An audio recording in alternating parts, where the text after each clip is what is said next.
ગુજરાત સરકાર દ્વારા વાપી મામલતદાર કચેરી ખાતે આજરોજ તાલુકા સ્વાગત કાર્યક્રમનું આયોજન કરવામાં આવ્યું હતું, જેમાં ડેપ્યુટી મામલતદાર ડીવાયએસપી બીએન દવે સાહેબની અધ્યક્ષતામાં આજરોજ આ કાર્યક્રમનું આયોજન કરવામાં આવ્યું હતું, જેમાં વાપી નગરપાલિકાને લગતા, સિટી સર્વેને લગતા, જીબીને લગતા, તમામ સરકારી કચેરીને લગતાનું આ સ્વાગત કાર્યક્રમમાં એનું નિરાકરણ થાય છે। તો મારા નામની બે અરજી હતી। એક અરજી હતી કે વાપી શહેરમાં સ્ટ્રીટ લાઇટ તમામ બંધ હાલતમાં જોવા મળી રહી છે,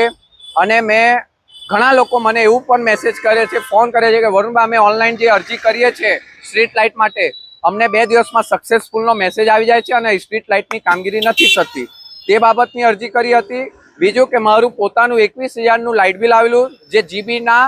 અંધકારના કારણે 21,000નું લાઇટ બિલ આવેલું, તેની બી મેં અરજી કરેલી। ત્યારે ડેપ્યુટી મામલતદાર અને બીએન દવે સાહેબે તાત્કાલિક ધોરણે આનું નિરાકરણ લાવે એવી